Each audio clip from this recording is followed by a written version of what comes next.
Assalamualaikum warahmatullahi wabarakatuh. Alhamdulillah, alhamdulillah. Kawan-kawan, selamat di akhir Desember. Jadi biasanya kalau bisnis ya akhir Desember ngejar target. Ya. Kalau Bapak Direktur Desember evaluasi apa yang dicapai hampir setahun ini dan tentu sudah siap-siap untuk Januari tahun depan. Hari ini teman-teman, di Jatim Channel saya ajak Anda untuk menampilkan orang berprestasi di akhir tahun. Ya, saya sengaja mengundang beliau untuk tampil di channel kita ini agar beliau cerita. Ya, cerita apa yang beliau kerjakan sehingga menurut aku sih itu sangat sukses. Beliau adalah seorang direktur rumah sakit di sebuah kabupaten di Jawa Timur. Saya setiap hari dengar tuh dari media sosial, dari online, kemudian dari IG, rumah sakit ini punya utang 280 miliar. Rumah sakit ini punya defisit sekian puluh miliar. Rumah sakit C melakukan pemotongan ini dan itu untuk membayar hutang. Bayangan saya, tidak mudah mengelola sebuah rumah sakit di era BPJS. Jadi tidak mudah. Jadi kalau rumah sakit bisa bertahan, wow, luar biasa. Namun saya bisa bayangkan, kalau rumah sakit pemerintah ya ada misi apa? Misi kewajiban, misi politik, misi tugas negara, ya nggak boleh apapun, nggak boleh nggak boleh mundur, nggak boleh bangkrut ya. Kalau rumah sakit holding ya pastilah lebih banyak jurus-jurusnya untuk dalam hal modal. Tetapi kalau rumah sakit soliter, wow, cari uang sendiri, bayar karyawan sendiri, menghidupi sendiri dengan kapasitas ya yang tidak terlalu banyak, tentu menjadi problem yang sulit. Teman-teman, saya menemukan seorang direktur yang hebat. Beliau adalah direktur Rumah Sakit Umum Daerah Samrabu. Teman saya, Dr. Farhad Suryaningrat, SPDVE. Nah, sekarang sudah hadir bersama kita, Dr. Farhad. Siap, Dokter Wisno. Gimana? Apa Anda semangat hari ini? Ya, Dok. Jadi terima kasih sebelumnya atas undangannya, Dok. Sebenarnya saya sangat bangga sekali, sangat apresiasi sekali bisa diundang di podcast di wilayah channel ya. Okay. Ini sebenarnya hanya sharing aja ya, Dok ya. Jadi bukan hebat, bukan apa gitu. Kalau berlebihan. Tapi buat aku Bro Farhad, Anda itu sukses loh. Sukses. Amin. Gini, kalau kita merefer Peter Drucker, kawan-kawan, Peter Drucker itu kan penasihatnya Bank Dunia kalau saya nggak salah. Jadi memang di era ini era zaman tidak pasti itu. Kalau bisa semua orang itu bisa melaksanakan prinsip do right thing. Artinya bahwa kerjakan sesuatu yang benar sesuai dengan kondisi saat ini. Ya, itu. Nah, saya dengar Dr. Farhad ini rumah sakit Samrabu Bangkalan ya. Kemudian Bangkalan ini beda. Ya, beda dengan teman yang lain, beda dengan rumah sakit yang lain. Karena saya sendiri sering muter-muter tuh. Kebetulan saya orang Bangkalan juga ya. Jadi keluarga saya di sana itu luar biasa. Tentu saya ingin ngajak sukses ini bisa di-share kepada teman yang lain. Siap. Ya, artinya bagi para direktur, kita juga yang ada di ID, bagi para pengusaha health service, rumah sakit, saya kira ini hal yang sangat menarik ini untuk kita jadikan cermin ya gitu. Oke. Tolong Dr. Farhad ceritakan tentang rumah sakit itu bagaimana dulu sebelum Anda masuk dan kemudian setelah Dr. Farhad masuk. Karena saya lihat Oh, beda banget sekarang. Rumah sakit ini kelihatan bagus, megah dan hijau kalau nggak salah hijau ya. Hijau yang segar gitu ya. Gimana, Bro Terima Farad? kasih Pak Tris. Jadi alhamdulillah bismillahirrahmanirrahim. Jadi memang sebenarnya Dok, basic kami ini adalah klinisi Dok. Jadi basic kami adalah spesialis SPDVE atau SPKK lah biasa. Dulu SPKK ya, SPKK, kulit kelamin. kulit dan kelamin. Oh, dan ya, Ya. bukan kulit. Bukan kulitnya kelamin, kulit kelamin, kulit dan kelamin. Kulit dan kelamin ya, oke. Jadi Menarik. kira-kira 2000, ya sebenarnya ini sebuah kecelakaan ya atau Kecelakaan sebuah yang positif.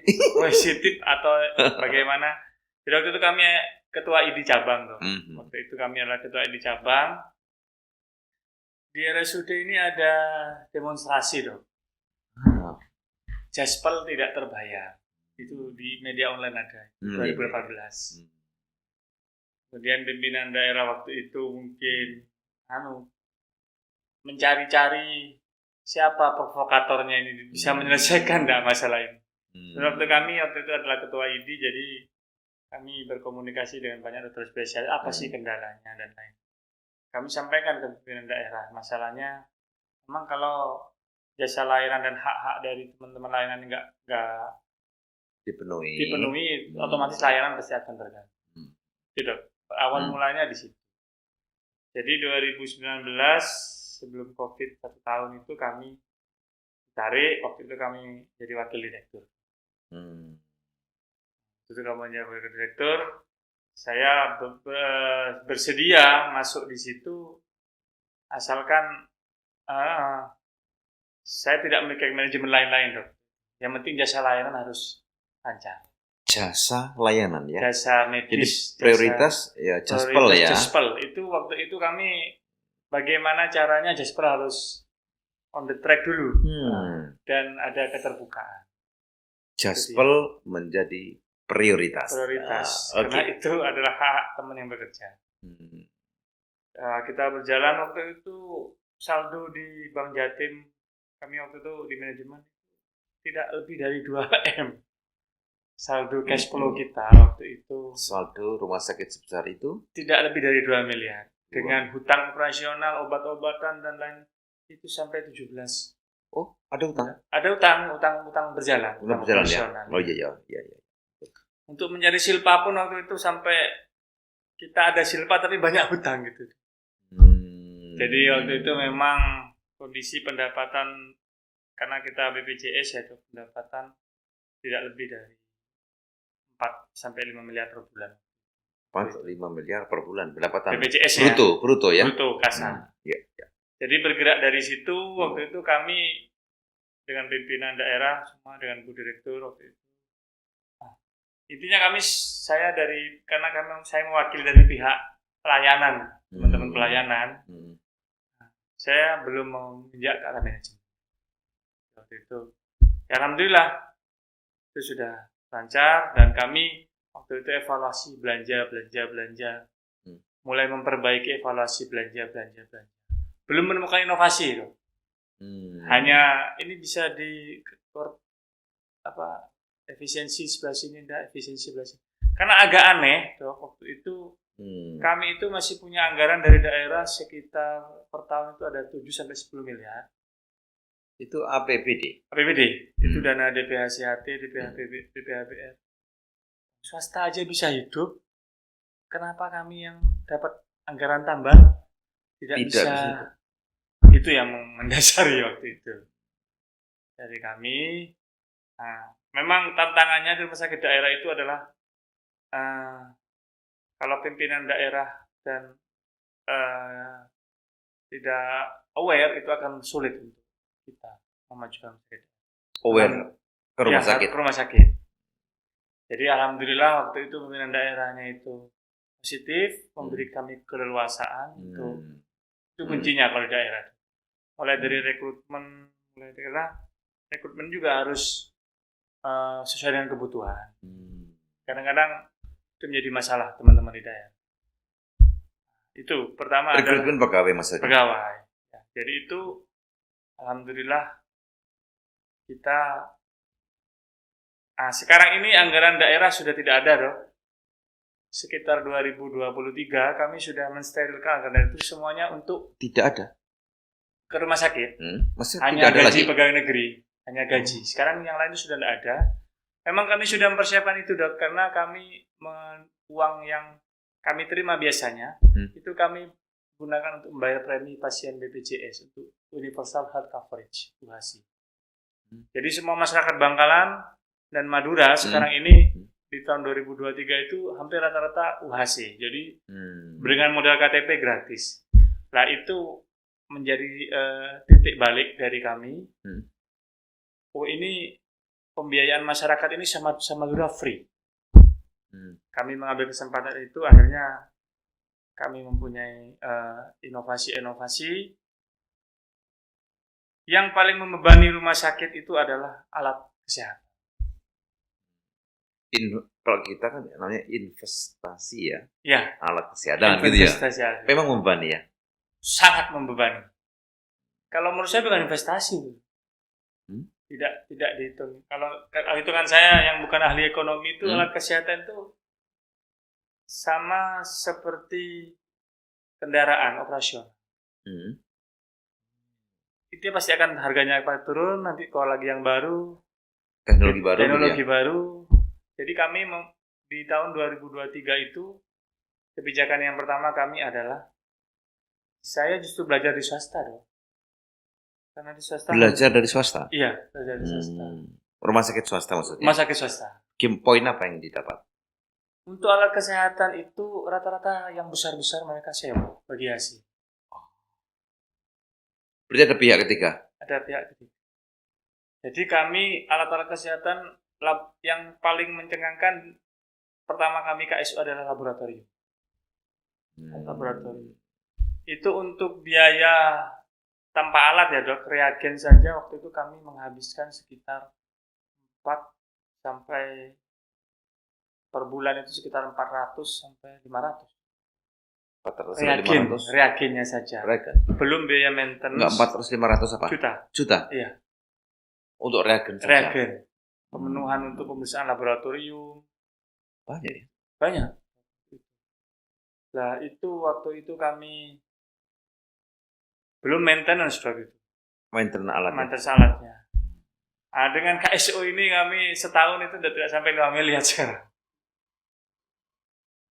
Nah, itu yang pertama. Setahun berapa miliar? Tidak sampai 5 miliar. 5 miliar.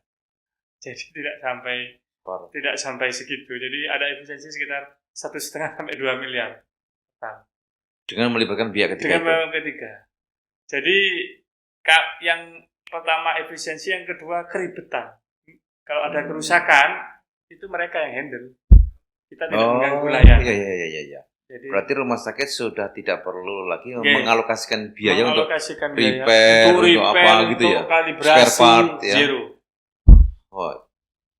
Kenapa itu? Berarti kalau begitu efisiensinya lebih dari 2 miliar dong untuk regenin aja ya? Iya, itu. Dan yang penting lagi adalah kita bisa mengukur untuk perencanaan berikutnya. Per lab sekian. Jadi, dan waktu itu kami juga melibatkan semua dokter lab untuk proses tendernya. Jadi kami walaupun KSO kami tender, mencari harga terbaik. Di antara para vendor itu kami tender terbuka. Kami melibatkan ULP dan teman-teman dari teknis. Kalau dalam 1 tahun itu benar-benar efisien dan layanannya bagus, kami kasih bonus itu. Gitu. Karena di perbuk kami itu Jaspel itu 42%, tapi kan ada spare untuk 40 sampai 44%. Nah, 2% ini kalau ada efisiensi tambah kami kasih masukkan ke Jaspelnya. Oh, menambah Jaspel? Ya, jadi kami naikkan lagi. Jadi itu yang membuat teman-teman juga aware ke pelayanan. Karena kunci dari sebuah pelayanan adalah teman-teman DPJP. Mereka harus aware untuk lebih efisien? Lebih efisien, kalau yang penunjang lebih efisien, kalau yang layanan lebih menambah jumlah pasien. Jadi itu, Dok, di pelayanan kami penunjang kami efisien. Yang kedua, tadi dari sisi belanja ya, Dok, ya. Yang kedua dari sisi layanan kami membuat aplikasi terbuka. Jadi teman-teman DPJP bisa mengecek Jaspelnya tiap bulan. Oh ya? pakai aplikasi. Tiap bulan? Tiap bulan. Jadi misalnya sekarang mereka cair jumlah misalnya 10 juta atau 20 juta. Mereka bisa tahu pasien A kontribusinya sekian, pasien B. Oh, tiap pasien muncul? Tiap pasien muncul. Very nice. Jadi itu yang membuat mereka juga akan lebih semangat. Lebih trust. Ya, trust jadi kita, merasa manajemen terbuka, jujur. Kadang kan begini dok, kadang BPJS, kok pasien saya banyak tapi kok yang cair sekian. Kadang kan ada audit, ada pending, ya kan dibuka juga di situ. Oh. Ini masih pending pasiennya sekian, jadi mereka juga tidak curiga kami. Kok perasaan aku melayani banyak bulan lalu kok sekarang masih sedikit. Nah, masih pending. Itu dua faktor efisiensi dan keterbukaan. Tapi sebentar. Yang Anda katakan bahwa rasa trust itu sebenarnya banyak muncul loh. Banyak muncul di pemberitaan-pemberitaan. Banyak yang, seakan-akan mereka menggugat manajemennya. Kenapa kami dapat sedikit? Kenapa kami nggak dibayar? Kemana itu uang? Kan gitu kan? Saya lihat itu banyak sekali itu ya. Ada hebat tuh. Kalau di kami, alhamdulillah kita bentuk trust itu. Jadi tidak. Ya kalau memang dapatnya pasien A sekian ya sudah kita kasih. Kita kunci di situ. Tetapi Bro Farhad, tapi yang dapat jaspol itu kan juga teman-teman selain dokter juga dapat juga. Manajemen dapat dong. Seperti teman-teman perawat, teman-teman penunjang yang lain, dapat dong. Termasuk gizi, semua dapat. Mereka juga bisa melihat itunya. Bisa melihat mereka. Wow, very nice. Tapi kalau yang bukan dokter karena itu kan gelondongan. Iya. Jadi hanya kumulatif, jumlah pasien sekian dapat sekian. Oh gitu ya. Tapi yang rinci itu ada di dokter. Karena bisa individu. Karena per individu kan dia kadang pasiennya banyak, kadang sedikit. Kalau kayak perawat itu kan tergantung jumlah pasien di ruangan itu. Iya. Tapi kalau mereka mau konfirmasi boleh kita keuangan kita buka. Boleh. Bebas. Misalnya, serius ini. Boleh. Berarti kan administrasi Anda keuangan kan bagus. Sampai bisa, ayo kamu datang tak tunjuk gitu kan. Kami begitu. Berani terbuka itu berarti kan memang dasarnya bagus gitu ya. Iya dong. Memang awal-awal agak ada gesekan, gini, kurang ini. Tetapi kan kita sudah bisa menentukan nih dok. Contoh sekarang saya pendapatan kami itu rata-rata 18 sampai 20 miliar per bulan. Dan itu BPJS ya. BPJS ya. Kami tidak pernah mau yang pasien umum dan asuransi lainnya itu kami nilainya sangat kecil sekali. Jadi kami tidak menghitungkan kan karena pemerintah dan kami tidak boleh menolak pasien. Bagaimana caranya dengan uang segitu kami bisa survive. Bisa itu. 18 sampai 20 miliar per bulan. Padahal sebelum Anda utek-utek inovasi ini berapa? Ya hanya 7, 8 gitu. Per bulan. Wah, boleh dicek. Naik 2-3 kali lipat. Iya. Karena kan nyaman dok. Kita membuat situasi nyaman. Nakes ini. Ya memang tapi punishment kita juga keras dok. Kalau ada yang ada punishment juga. Bahkan dokter spesialis juga kami sempat ada yang kami bekukan ini. Karena? Ya karena tidak disiplin, tidak ini. Gitu. Reward and punishment. Ya. Itulah jadi reward punishment. Jadi rewardnya nyata, jelas, didasari kejujuran. Tapi kalau nggak sesuai, ya kan ada punishment gitu ya. Ada punishmentnya. Oke. Terus inovasi apa lagi yang apa? Jadi tadi kan sudah laboratorium. Kami alhamdulillah sekarang sudah punya UTD. Nah, karena di PMI kan tidak bisa mencukupi secara maksimal. Kami masih ngambil ke Surabaya. Tadi kan masih ada pasar nih. Itu UTD, 1 kantong darah, kalau rumah sakit jenengan beli berapa? Ingat enggak? Dengan sebagai user, saya yakin nggak tahu harganya berapa. Iya. Pokoknya saya tolong sediakan 2 kantong darah. HB-nya 7, 8 gitu. Harganya 410. Satu kantong ya? Sampai 480. Range-nya begitu. Terus? Itu, ya ini saya, dengan adanya efisiensi ini, saya nggak sampai segitu. Itu sampai 30%, 40%. Di mana yang bisa diefisiensi? Kan kami bisa UTD dok, bisa punya processing darah. Processing sendiri? Iya. Berarti ada donor datang ke UTD kami processing? Kami processing sendiri. Oh ya? Itu efisiensinya juga luar biasa. Tapi tetap kami masih ambil di PMI tetap. Pasar barunya kami itu kalau nanti off record aja. Iya. Tapi saya kira itu juga meringankan beban PMI kan. Iya, betul. Kan kalau PMI kan memang tidak mencari keuntungan. Iya, betul. Iya kan? Jadi itu KSO juga kami bersabaran dengan laboratorium berbarengan. Alatnya maksudnya. Alatnya, jadi kita juga nggak keluar macam-macamnya. Itu lebih efisien ke kami. Artinya dengan 400 sekian itu berarti bisa membayar kerjasama KSO tadi itu? Bisa. Sangat bisa sekali. Ya. Jadi itu dari penunjang, tadi kalau pelayanan sudah ya dok, reward and punishment. Alhamdulillah, kemudian inovasi lain yang kecil-kecil nih dok, yang seru. Karena kami kan harus bertarung ini dok dengan, ya alhamdulillah kami bisa survive gitu. Contohnya sendok. Sendok nih. Sendok, menarik. Karena saya ingin menarik ini dok. Jadi sendok makan untuk pasien. Kami kan pasiennya BPJS lah ini, sudah kelas 3 lah BPJS. Kalau sendok plastik jenengan 3 kali sehari, pasien makan 3 kali sehari, berarti kan kalau rata-rata 3 hari, berarti perlu berapa sendok dok plastik? 9. Kalau 5 hari? 10 ya? Ya, 5 hari berapa dok? 5 hari berapa? 15. Bisa lebih dari itu ya. Jadi di kami, pasien datang, kami sudah kasih sendok aluminium. Sampai pulang deh. Mbak pulang nanti. Sendok aluminium? Sendok stainless dok. Stainless ya? Stainless. Enggak, untuk dia sendiri? Untuk pasien itu, sampai bawa pulang dia. Maksudnya dia yang simpan? Dia yang simpan, nanti dia cuci sendiri keluarganya. Intinya itu souvenir dari kami. Kami nggak beli sendok plastik. Tapi gunakan selama di situ? Selama di situ. Berarti dapur mengindahkan ke situ tanpa sendok? Tanpa sendok, sendoknya terpisah. Itu satu sendok itu yang stainless itu harga 7.000, 8.000. Kalau kita beli 3 plastik, yang itu 10 lebih mahal yang plastik kalau 10. Ini contoh ya. Jadi dari sendok aja Anda bisa menghitung? Bisa menghitung berapa kira-kira dari sendok aja? Ya kalau dari itu kan bisa berapa persen itu dok? 10%, 20%. Dari untuk nilai sendok ya dok ya. Tak pernah terpikirkan oleh saya.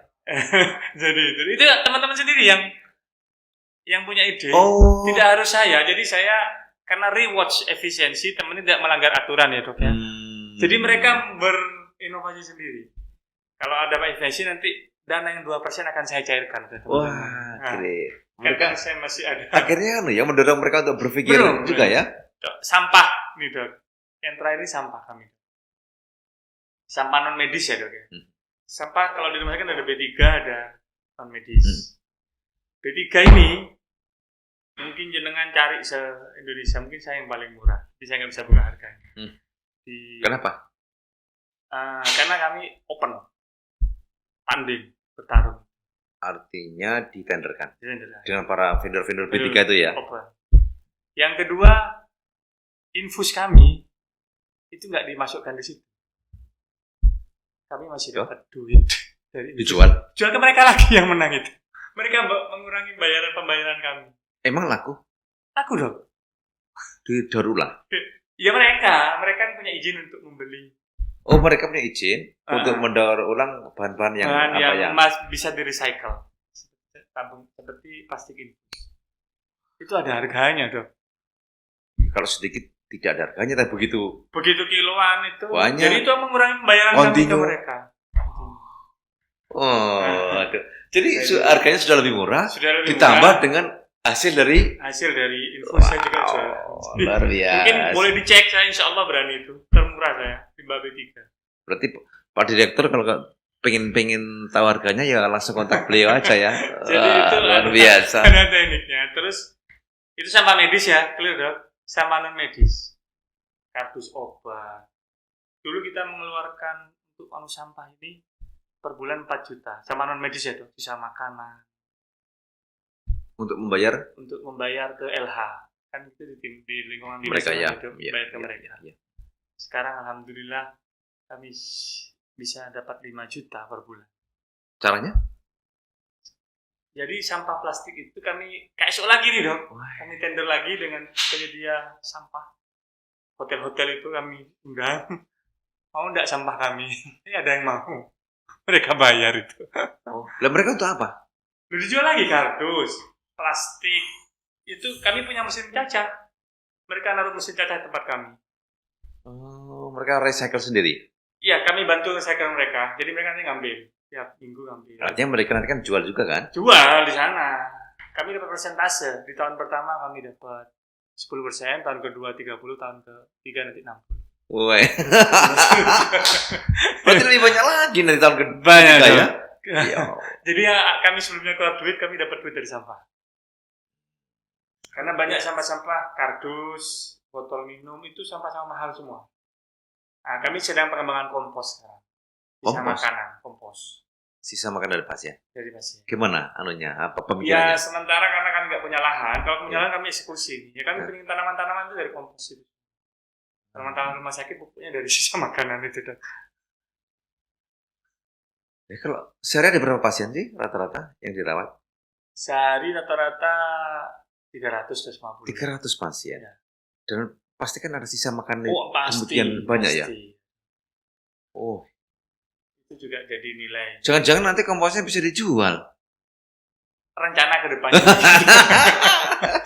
Dan semua itu akan kembali ke masuk ke mereka, ke teman-teman. Karena kita kan ya. BLUD, kami punya spare jasa pelayanan 42 sampai 44. 2% memang kami tahan. Kalau punya inovasi, eksekusi. Tapi gini, pemikiran saya kalau katakanlah kompos daripada makanan tadi itu ya dibuang, bahkan bisa menjadi sumber pencemaran kan? Betul. Kan direcycle jadi kompos, Betul. jadi kan jadi baik, bahkan ya siapa tahu nanti bisa dijual. Aduh, luar biasa. Ya kawan-kawan, tak pernah terpikirkan oleh saya bahwa sampah, kompos, kardus, botol infus, sendok, ternyata begitu terkumpul. Untuk sejumlah setiap hari ada 300 pasien. Wow, huge. Besar, luar biasa. Luar biasa. Saya lihat tadi mulai dari labnya juga menjadi efisien sampai 20-30%. Ya. Sekarang ada tambahan-tambahan seperti ini lagi. Pantas. Makanya saya lihat gedungnya makin megah gitu ya. Ini dalam 3 tahun terakhir ini kan total 3 gedung kan. 2 gedung rawat inap. Kami sekarang pengembangan layanan ini per klaster loh. Jadi penyakit dalam, ini kan yang 2025 ini penyakit dalam kami. 2024 yang saraf. Jadi 2025 ini penyakit dalam, poli di bawah, itu langsung gedungnya. Jadi dokternya cuma duduk, visitor langsung ke atas. Jadi saraf itu juga kami gitu. Jadi dokter kami itu, mohon maaf dok, mungkin, tapi silahkan dicek ya. Ada yang datang jam 7 pagi dok. Poli spesialis sudah buka. Kenapa? Kok rajin? Ya karena tadi itu ya? Ya kan tadi itu, mereka hitungannya sudah ketahuan. Tapi memang ya, saya menjadi dokter sudah 20 tahun lebih, hampir 25 tahun. Kalau seandainya kerja di satu tempat, itu lebih menyenangkan. Daripada ke sono gitu. Capek di jalan. Iya kan? Ya, Kalau jadi- satu tempat sudah, iya kan? Seger, kenapa? Iya kan? Iya. Wow, luar biasa, luar biasa. Ya Oke. kami nggak menghalangi mereka untuk tempat lain. Cuman mereka secara terstimulasi sendiri untuk datang sendiri. Karena ini kami di 2025 ini fokus ke OK, nanti kita perbaikan OK. Udah nggak muat OK kami. Rata-rata operasi per hari sudah untuk angka 40. Hah? 40 operasi? Operasi 40 operasi per hari? per hari. Sudah. Ini OK kami yang itu sudah cuma 5 Pak. Udah sampai operasi subuh dok ada kami. Ini hari operasi.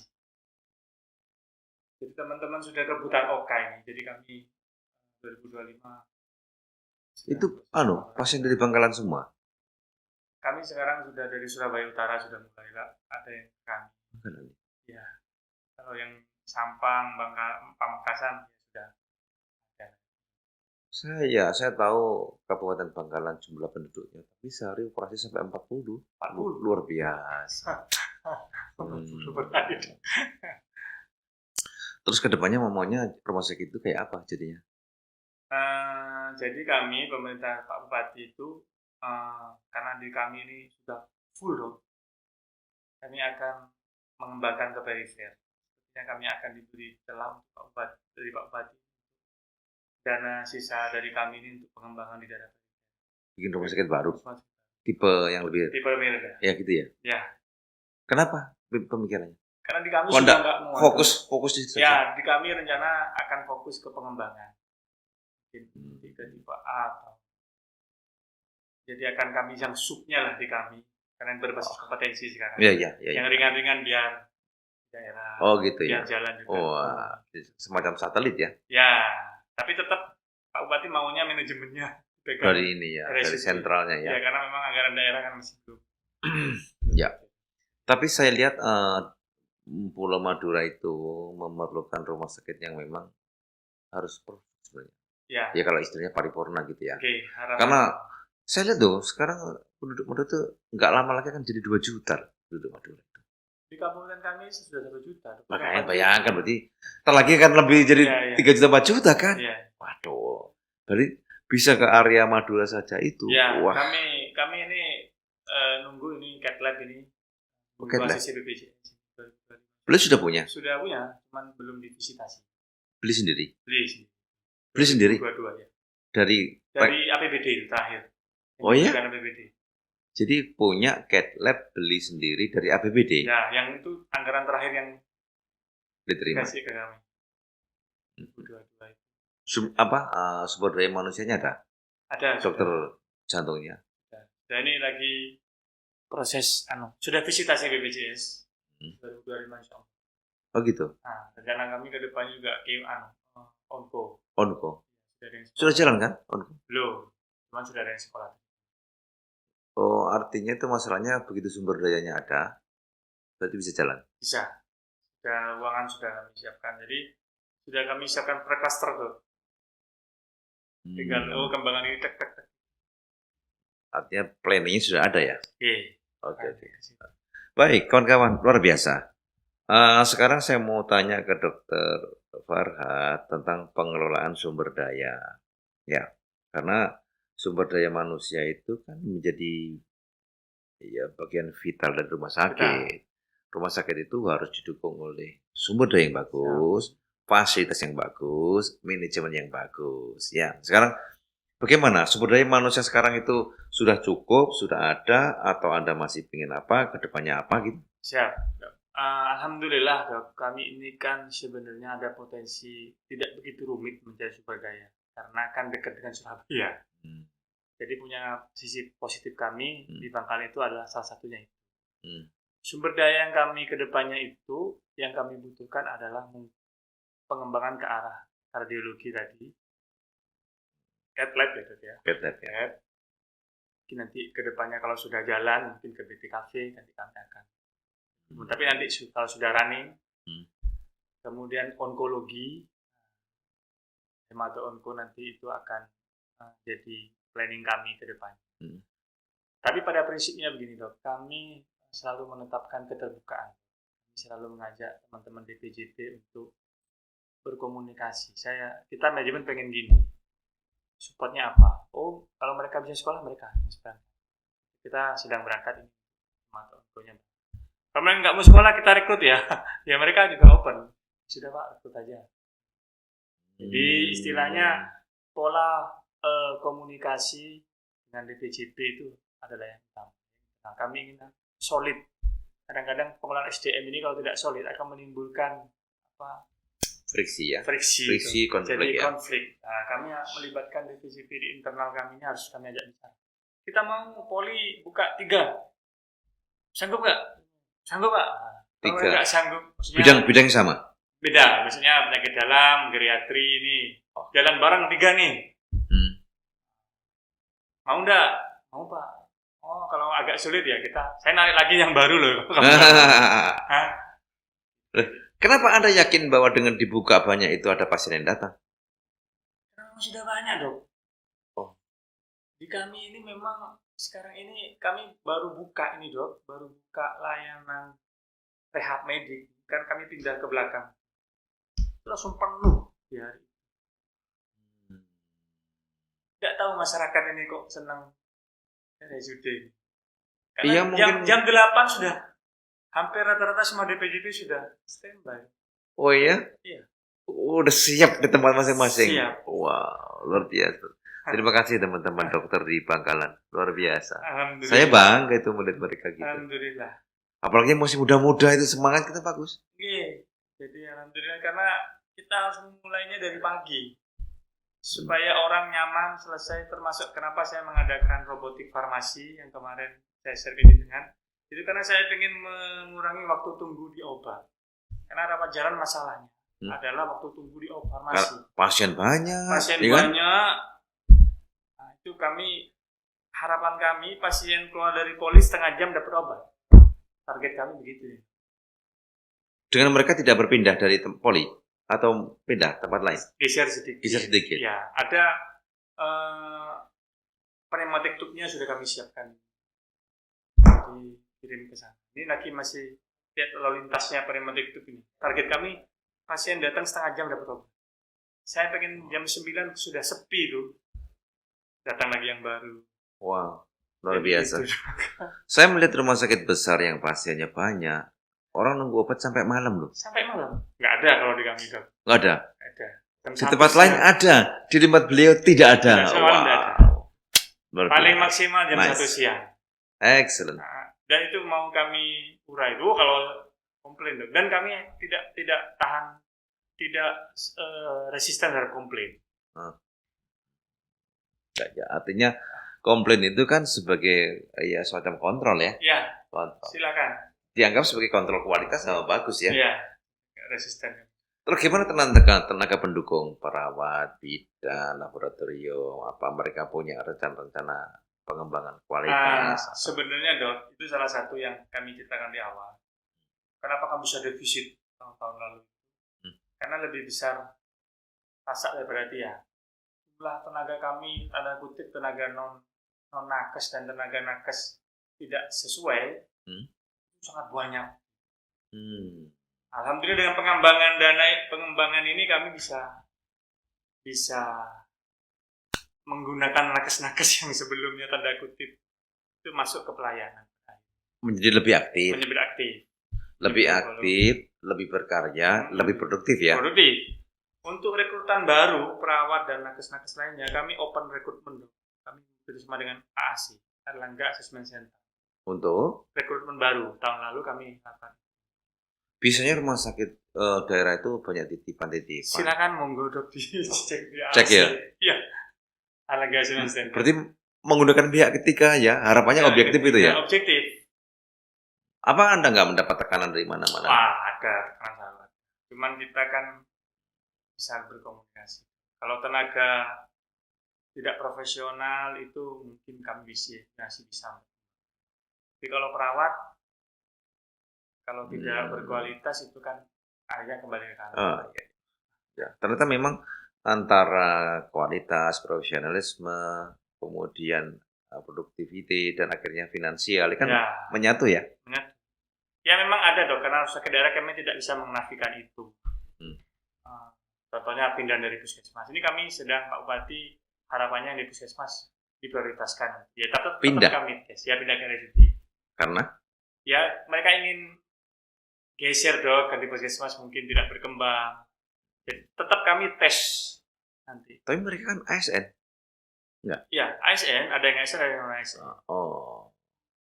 Jadi tetap kami tes, Dok, di dalam kami. Jadi, untuk menyeragamkan ya. Menyeragamkan. Bro Farhad, aku pengen tahu tentang finansial. Bagaimana Anda bandingkan before and after Anda masuk? Gimana ceritanya? Jadi waktu itu pendapatan kami rata-rata kalau hitung 8 miliar, 7 miliar ya setahun 120 miliar. Sebelum? Saya jadi wadir itu sudah, Dok. Saya jadi wadir itu sudah COVID, waktu itu ada COVID, Dok. Ya kita anggap skip lah COVID-nya, Dok. Skip COVID-nya. Kemudian waktu itu penghasilan segitu kami ada UHC. Anggaran yang kami biasa dapatkan kami serahkan ke pemerintah daerah untuk membayarkan premi masyarakat. Masih keuntungan? Maksudnya keuntungan tadi? Bukan keuntungan, anggaran yang biasa kami dapatkan dari BPHCHT, dari anggaran subsidi dari pemerintah daerah. Karena sudah itu kan masih dapat, Dok. Iya ya. Ya, APBD. Selain gaji kan dapat ada. Kami sumbangkan itu kami nggak usah ngambil itu, Pak. Kami itu semua untuk universal hard coverage, untuk membayar preminya masyarakat. Berarti kembali ke masyarakat? Kembali ke masyarakat, dari premi masyarakat. Tapi yang bayar pemerintah kan? Pemerintah daerah. Lah adanya UHC, adanya Madura Raya, adanya variabelnya 3 itu Dok, UHC, peningkatan layanan, efisiensi. Alhamdulillah kami di tahun ini ada 250 miliar. Wah, Jadi luar biasa. BPJS-nya aja Dok.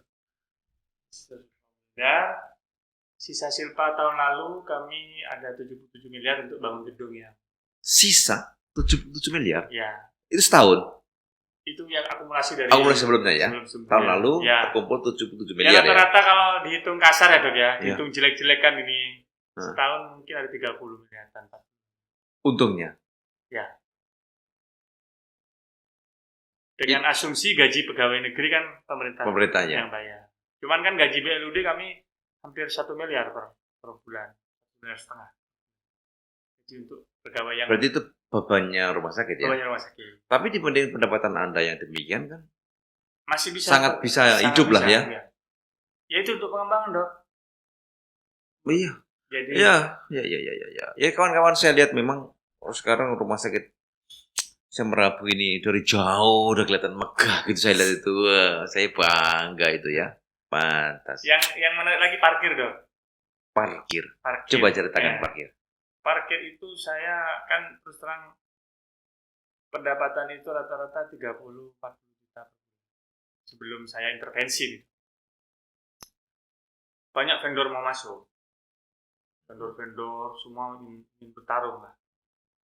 Mengelola parkir. Mengelola parkir, biasa Madura kan memang banyak parkir. Vendor-vendor bertarung, mengelola parkir. Nah, itu kita tender nih. Ada yang berani 70, ada yang berani per bulan dong, ada yang berani 80. Jadi potensinya ada dong. Jangan-jangan saya anak-anak di bawah bohongin saya. Kan sebenarnya parkir kita kelola sendiri dong. Kemudian saya acak dong di situ. Saya acak, saya rotasi semua. Kemudian sistem parkirnya saya rubah keuangannya. Saya miripkan seperti di poli. Jadi kepala parkir, petugas parkir saya ibaratkan perawat dan BPJP. Oh. Semakin banyak yang parkir, Hah? semakin banyak Bonus. untuk kamu. Saya rubah sistem. Berapa sekarang dapat per bulan? 120 juta. Loh, Dari oh parkir iya? saja. hampir 2 kali lipatnya ya? Hampir 2 kali lipat lebih. Sampai saya bikin gedung parkir itu, jangan kalau lewat yang itu kan ada gambar masjidnya itu kan gedung parkir. Lantai berapa itu saya lihat ya? Itu 4 lantai. 3 tempat, 4 ya? 4 lantai. Atas 5 lantainya masjid. Jadi- Extraordinary. Dari parkir aja gitu ya? Dari parkir kami bisa dapat. Tapi nggak ada konflik, kan diambil alih sendiri. Ya, mereka kan memang sebelumnya kita yang ngelola. Oh. Cuman kan pendapatnya dulu sekian awalnya ya? yang menggeser dari pihak ketiga ke kita itu yang agak konflik. Tapi setelah mereka menikmati hasilnya halal, daripada nyari yang haram mendingan halal. Mending halal. Luar biasa. Tak terbayangkan. Makanya, jadi jangan pernah meremehkan parkir. Iya kan gitu ya? Jangan. Iya kan? Ternyata luar biasa. 120 juta tiap bulan ya? Bulan. Wow, parkir. Luar biasa. Ini kami bergerak 2025 insya Allah non tunai nanti. Yuris sama pakai. Tapi kan masyarakat kecil bawah Ya harus latih. dibiasakan ya? Dilatih. Atau ini kayak apa ya? Ya kombinasi. Iya, kombinasi, ada ya. petugas yang bawa itu ditekan. Luar biasa. Baik. Tapi kalau gini, masalah keuangan apa ada punya apa ya? Hal yang khusus atau memang bisa ini kami punya keuangan siapa aja boleh. Masih orang yang berkompeten boleh memeriksa secara terbuka gitu. Iya dok, jadi kan kita tuh tiap tim daerah sebenarnya BPK kan sudah rutin tiap tahun audit BPK. Jadi kita itu ya memang ada yang memang kita tidak bisa buka. Cuman yang penting untuk tenaga di dalam kan sudah terbuka.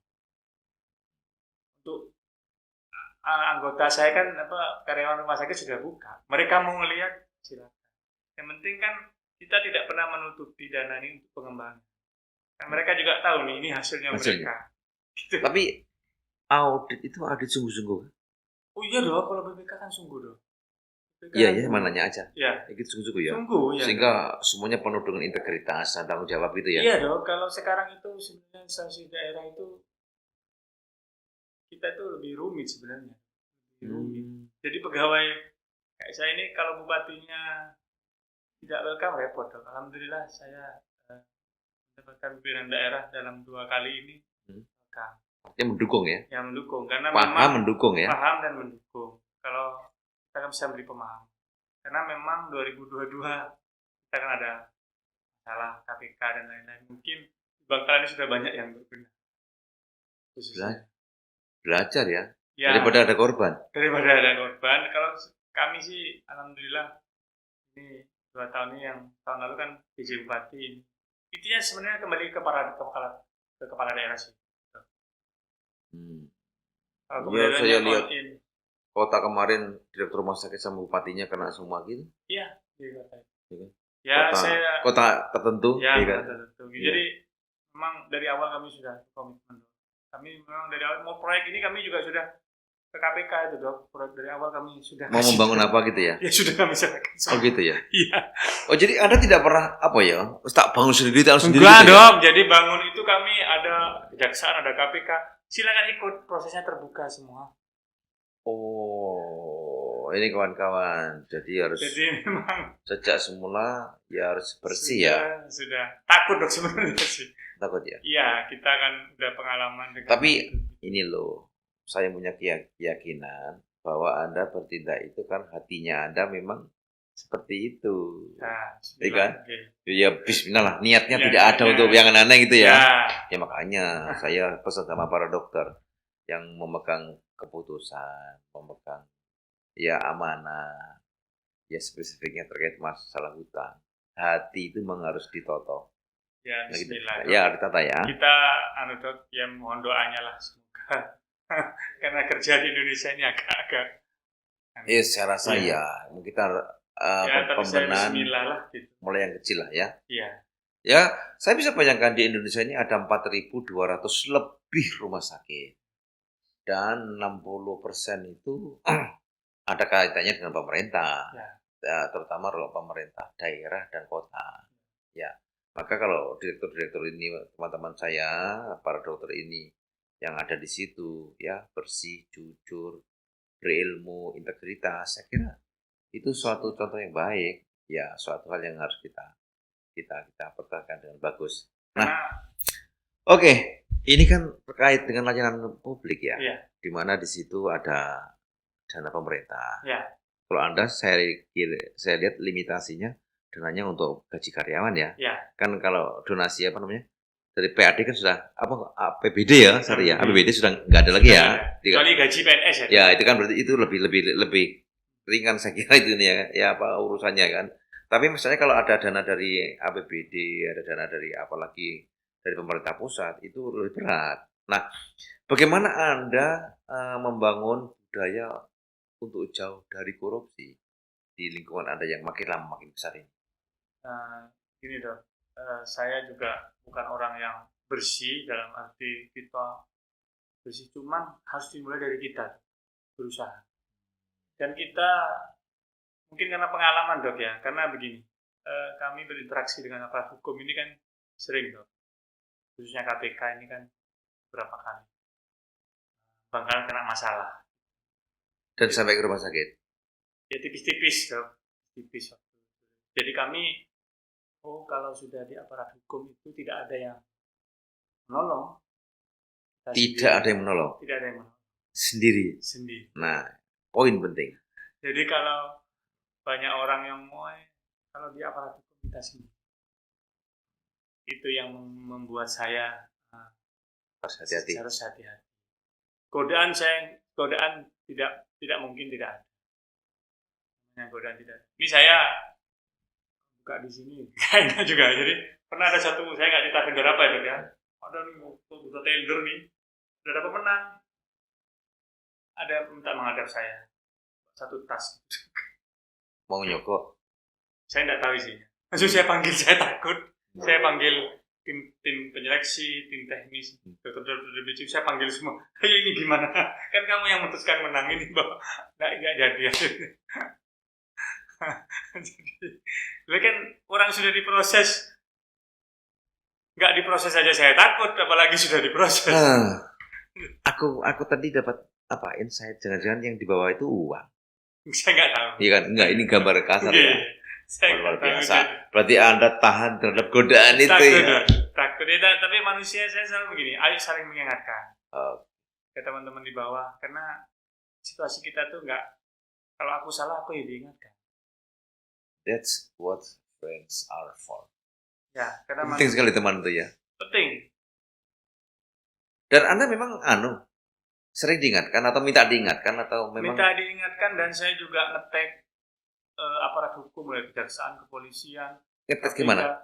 Instagramnya, jadi berita korupsi di mana saya selalu terinfo. Oh, korupsi. Jadi itu sebagai reminder. Pengingat ya. Pengingat. Jadi terus kebetulan saya punya saudara ada kena masalah. Jadi itu saya kasihan ya anaknya, kasihan. Pentingnya. Jadi itu, dan saya siap berhenti. Maksudnya? Saya berhenti jadi pejabat, siap berhenti. Kapanpun siap melepaskan. Oh iya. Iya. Berarti Anda siap ya. Itu ada saya siap. Kok bisa ya? Hah? Kok bisa? Oh iya, harus. Sedikit loh orang yang siap berhenti jadi pejabat. Harus siap berhenti. Karena kita begini dok. Saya kan dokter spesialis. Ya untuk makan bisa. Untuk bayar anak UKT itu bisa. Bayar kuliah UKT kan, hidup ini kan sepenting bayar anak UKT. Iya. Jadi punya klinik saya di rumah, istilahnya hidup masih bisa kok segitu. Seandainya nggak jadi direktur gitu ya. Iya, jadi direktur. Kita tahu lah, direktur itu kan dapat tunjangan itu kan. Seandainya dipaksa melakukan sesuatu yang bertentangan gitu dan ya. itu sudah dari awal kami ucapkan ke pimpinan daerah. Alhamdulillah Pak Bupati juga tidak pernah Maksa-maksa ya. maksa-maksa. Nah itulah, jadi sebenarnya kalau seorang dokter spesialis kemudian menjadi direktur, mestinya harus lebih berani, lebih bersih. Dan saya masih praktek dok. Pagi sebelum itu masih praktek, sore. Kan jam 7 sudah kantor. Iya kan, ya kan bisa 7:30. Penting kan sudah terhandle semua. Sekarang kan lebih tenang saya tuh. Kalau dulu masih bingung ini tuh. Sekarang kan sudah tertata. Sudah tertata. Udah berapa tahun sih jadi direktur? 3 tahun. Wow. Sudah tertata, sudah komplain-komplain sudah ada mekanismenya. Dulu dok mikirin gizi kulkas rusak, kulkas rusak. Sekarang saya nggak gitu dok. Jadi setiap vendor yang menang nih ya, kalau dia mau ngasih kulkas sudah tiba jadi aset. Jadi saya kalau udah vendor misalnya gizi yang menang, saya kulkas sih udah, saya nggak perlu beri anggaran dulu. Misalnya ventilator menang, saya komputernya, saya laptopnya kamu semua. Oh gitu ya. Jadi surat hibahnya siapkan. Luar biasa. Rasanya Anda mesti ya mendidik anak buah itu supaya tertib harus ya, dong. Saya sudah sampai yang kecil-kecil tadi itu sudah ini. Harus tertib. Karena mereka sudah diperbanyak dari kita. Saya sudah menservis mereka. Kalau ada kunjungan dari rumah sakit lain itu kan alhamdulillah kami sekarang jadi rujukan beberapa rumah sakit. Studi banding ya. Studi banding. Habis ini makin banyak nih studi banding. Studi banding terus. Dulu misalnya yang dapat pejabat pembuat komitmen PPK dapat 0,5 juta, sekarang bisa 20 dia, 25. Tapi kamu jangan aneh. Aneh tak sikat ya kayak gitu.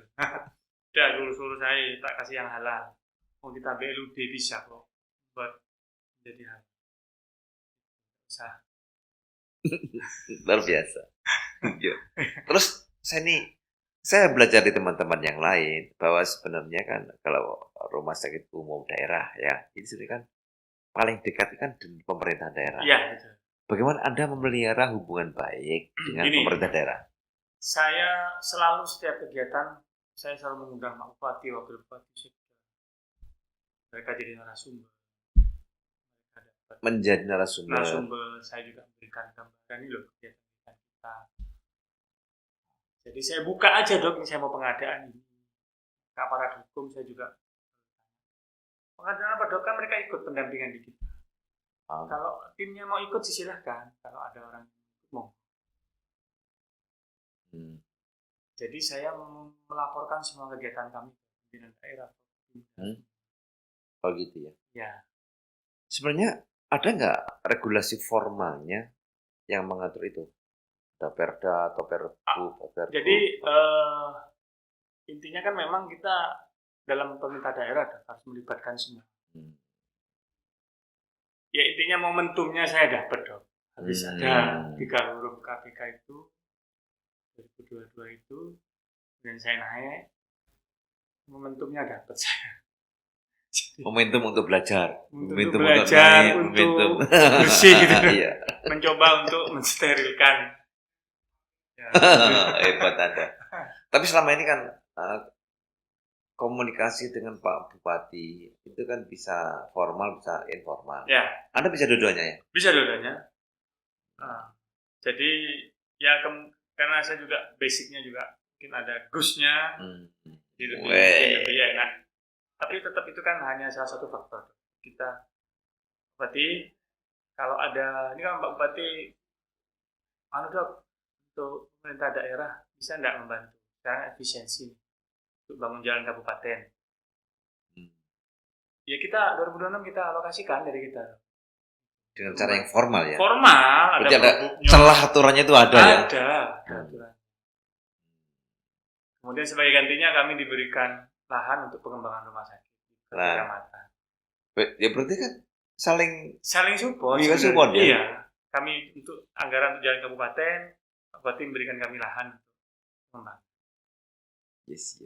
Salah satu mutualisme ya? Mutualisme. Rumah sakit merasa, dan itu kami informasikan ke anak buah, Dok. Oh ya? Bupati minta ini jalan. Semua kami. Jadi udah ya kita anak sudah buah manajemen sampai DPJP juga kalau dapat rakor gitu. Oh, terbuka tapi ya. Nanti kita dapat lahan di sana, kita bangun bareng-bareng, nanti sampai bisa dari tambahan di sana. Setuju Pak Dir. Kan tiap pagi saya keliling ke DPJP dong ngobrol, kurang apa gitu. Insya Allah tiap minggu. Hampir sering. Ngobrol dengan DPJP. Dengan DPJP tiap pagi. Saya sekarang ngecek, datang nggak jam 8. Kalau datang saya foto, cepret saya kirim ke Jabri. Kenapa kamu kok nggak ada? Tapi kalau saya melihat bahwa justru ngobrolnya atau ketemunya itu yang lebih punya makna ya. Mana dan di informal. Seringkali dengan DPJP saya nggak formal. Saya punya program ini saya langsung face to face. Saya pengen begini. Jadi memang kalau menjadi seorang manajer, apalagi pimpinan tertinggi di sebuah rumah sakit, memang harus mengembangkan trik-trik atau ya teknik berkomunikasi yang tepat ya. Untuk dengan DPJP. Karena DPJP ini unik, Dok.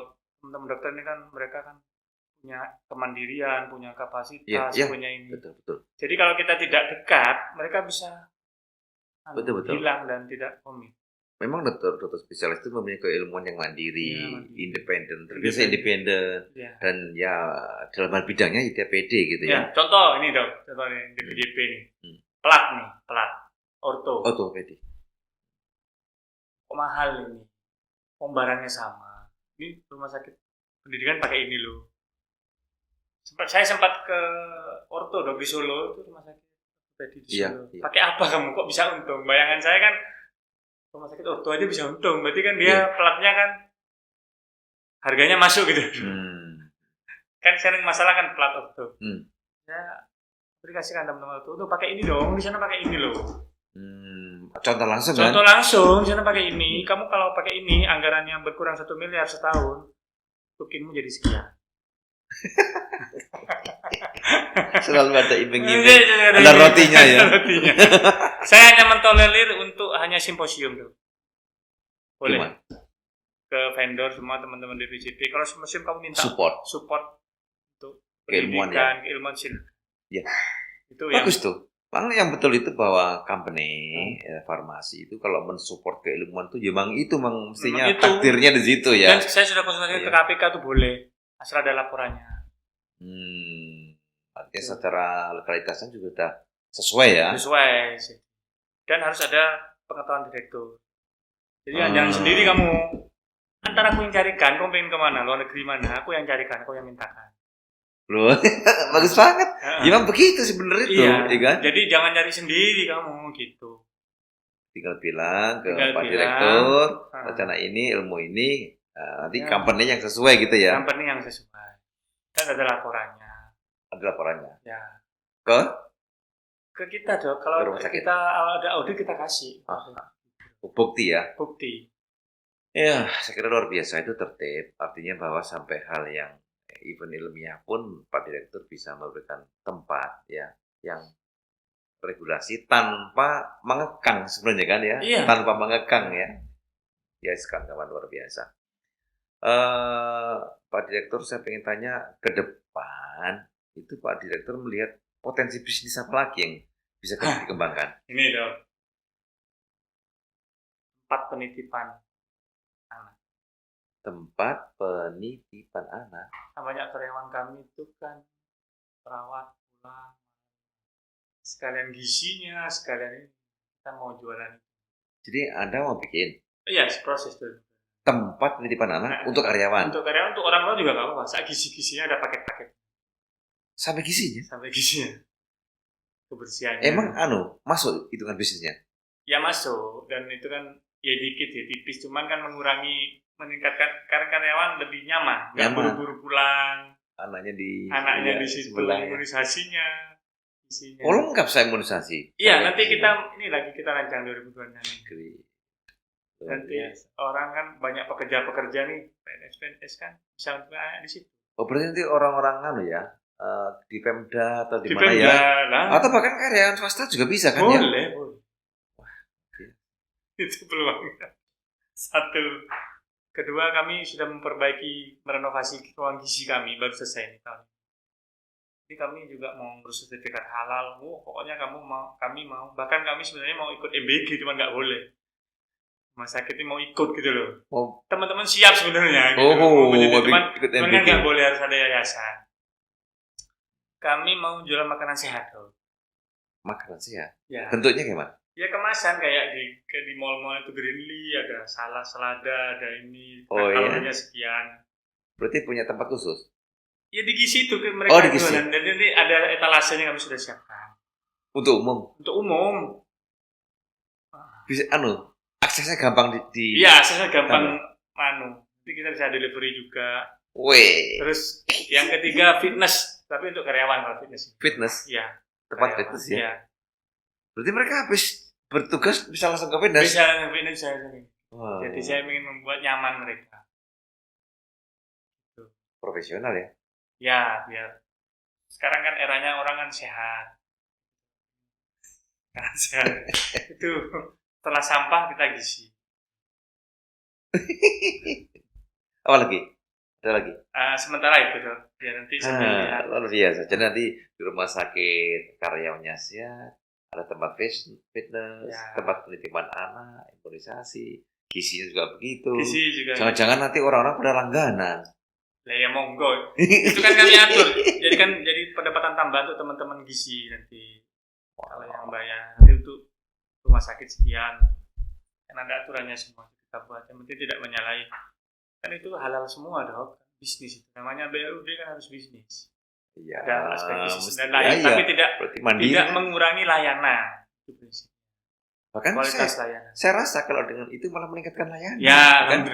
Lebih komprehensif kan lebih ya? Komprehensif. Ya, oke. Bro Farhad, bagaimana hubungan Anda dengan farmasi, dengan alat kesehatan, dan yang lain? Kita dok, ini saya mengadopsi ke Prof. Cita ini di Sutomo. Jadi kita itu semua negosiasi ada timnya. Dan itu kami punya ruangan negosiasi harus di situ. Ada rekaman, ada CCTV. Oh. Farmasi harus. Oh gitu. Jadi betul-betul terbuka rasanya gitu ya? Terbuka. Jadi kalau ada, kami kan menjaga, karena namanya kita takut ada masalah. Di tahun ini kami gitu. Kalau di YouTube, di mana direkam itu, di medsos undangan itu sudah biasa. Sekarang kami tambahkan, kami bikinkan ruangan, negosiasi semua pengadaan, katalog, tender, KSO, semua di situ. harga semua. Dan kami melibatkan semua tim dok, tak cuma Hmm. di rumah sakit aja. Tim tender dari pemerintah daerah, KPBJ, ULP, kami undang. Oh ya? Panitianya mereka, bukan kita. Mereka itu berarti orang di luar rumah Di sakit. rumah sakit, pemerintah daerah. Nah, Panitianya. ini apa yang menjadi kunci ketika Anda membangun gedung yang tinggi-tinggi segala itu? Ya cuma ya mereka panitianya dong. Jadi tender bukan saya yang menentukan pemenang, panitia profesional. Saya minta ke teman-teman, saya mau spek seperti ini, harus profesional. Speknya Anda yang menentukan, Speknya menentukan. kan rumah sakit ya. Ya, Tapi pelaksananya, sana tendernya bukan kita. sana itu siapa? ULP, Oh. unit tender daerah, KPBJ, Kabupaten. kabupaten. Berarti di bawah Pak Bupati. Iya, Bagus juga ya. jadi kan mereka yang milih. Yang penting Berarti spek. rekanan-rekanan bukan Anda yang menentukan. Bukan dok, saya tidak pernah menentukan rekanan. Oh bagus ya. Nggak Berarti pernah. Anda lebih ya nyucinya lebih bersih gitu ya. Oh iya, saya kan nggak mau, kan bukan saya yang menentukan pemenang. Lah itu kenapa? Saya lihat ada rumah sakit, direktur rumah sakit tanya ikut-ikut, kenapa juga nggak seperti ini ya? Masa kui-kuian aja? Aduh. Intinya Tapi gitu kalau- loh, kalau ada apa-apa kita sendiri itu intinya. Iya, iya. Itu intinya. Kalau saya lihat dengan cara Anda bahwa proses yang terkait dengan proyek-proyek kayak gini diserahkan kepada pemerintah, saya kira lebih tenang. Saya kira Pak Tenang, Direktur Pak. ya. Insya Allah kan. Saya di rumah masih maghrib, setelah praktek masih bisa praktek. Ya, ya, ya. Betul, harus selesaikan masalah itu sebersih mungkin ya. Tapi kan, oh iya ya, rahasia umum sih. Kadang-kadang ada proyek ada gula-gulanya juga gitu. Itu sudah menjadi tuduhan sehari-hari kami. Oh, Saya gitu. dituduh di media sosial di ini. Ya itu sudah menjadi Anda sudah resiko. udah bersih gitu masih ada isu-isu gitu. Oh iya, Nabi Muhammad aja, apalagi saya dok. Saya Iya. yang dalam arti bersih ini kan, dok, trying gitu, try. Indonesia itu bersih itu usaha, bukan pakem. Berarti harus individu masing-masing dong ya. Iya, jadi agak. Cuman saya dengan setiap aparat hukum saya selalu membina hubungan. Jadi saya tidak pernah menutupi apa mereka ini. Begitu ya. Jadi sebenarnya itu tergantung kitanya. Banyak kok aparat hukum yang berintegritas. Ya, saya sama mau pikiran itu. Jadi kalau ada nakal-nakal mungkin oknum ya. Ya, banyak integritas. Penting kita, intinya semua dari kita lah. Terakhir, kira-kira rumah sakit umum daerah Syamrabu ini Anda bawa kemana depannya? Harapan kami ini menjadi sebuah center di mana center yang benar-benar kan sekarang kalau era kelas rumah sakit dihapus kan nanti by kompetensi Kan paripurna paling tinggi kami ya. akan menambah teman-teman ini kami dorong untuk sekolah semua ini. Jadi kita akan menjadi yang berkompetensi terbaik lah di Madura dan sekitar dan membantu Surabaya Utara ini kalau antri di Surabaya ya boleh lah ke kita. Pilihannya juga. Pilihannya bisa ke situ. Jembatan kan Jembatan kan berapa bisa. menit itu ya? Monggo lah. Di kita kan kalau di Erswandi antri cat lab berapa minggu di kita mungkin kalau sudah asli bisa langsung. Jadi kita mau gitu yang di pemerintah daerahnya sendiri ingin mengembangkan ke daerah perifer dengan bantuan kita. Ya. Kalau pemerintah daerah mungkin ada aspek ya amanah, ada aspek politik ya. Ya. Tapi sebenarnya pernah Anda dititipi masalah aspek bisnis? Rumah sakit harus untung loh gitu? Nggak ada. Nggak ada ya? Cuman Pak Bupati minta jalan itu kemarin. Karena Pak Bupati punya program prioritas jalan kabupaten. Untuk umum ya? Iya. Minta dong kalau ada sisa. Kira Saya kasih puskes tanah nih, sampai pengembangan. Sudah atur aja gitu. Jadi win-win solution ini. BLUD. Kita juga bisa mengembangkan. Tapi kalau Anda sendiri ya, Anda pengen nggak rumah sakit itu untung? Oh ya harus dong. Oh, harus ya. Ini kan semangatnya kan di situ dong. Ya, jadi memang kawan-kawan rumah sakit itu memang penuh teknologi. penuh sumber daya manusia yang berkualitas dan juga penuh bisnis. Ya, karena bagaimanapun juga kalau rumah sakit keuangannya cekak, ya tidak bisa investasi ya teknologi ya. Kawan-kawan, saya bicara banyak dengan Dr. Farhad Suryaningrat, orang muda yang hebat. Saya masih menaruh banyak harapan. Memang jalan menuju keberhasilan itu berliku, namun dengan komitmen dan inovasi, saya rasa apa yang dikerjakan dan kesulitan-kesulitan itu menjadi batu loncatan untuk mencapai puncak. Dan saya lihat sahabat saya Dr. Farhad Suryaningrat yang sekarang ini lagi ujian proposal doktor. Saya bangga nih. Sebentar lagi kami doktor, ya itu salah contoh yang bagus bahwa sisi-sisi seorang direktur itu ternyata banyak dan justru akan menjadi lahan kebaikan yang luar biasa. Betul Farhad, terima kasih ya. Pengalaman yang luar biasa. Dan saya berharap teman-teman direktur di seluruh Indonesia, teman-teman dokter yang di manajemen rumah sakit, untuk bisa belajar banyak dari Dr. Farhad. Dan siap-siap dikunjungi banyak orang untuk belajar. Ya. Tapi niati bismillah, yang menyebarkan kebaikan ya. Terima kasih atas kebaikan, terima kasih atas perhatian, dan terima kasih atas atensi Anda, kawan-kawan. Sehat, sukses selalu para dokter di Indonesia, dan jayalah bangsa Indonesia. Assalamualaikum warahmatullahi wabarakatuh.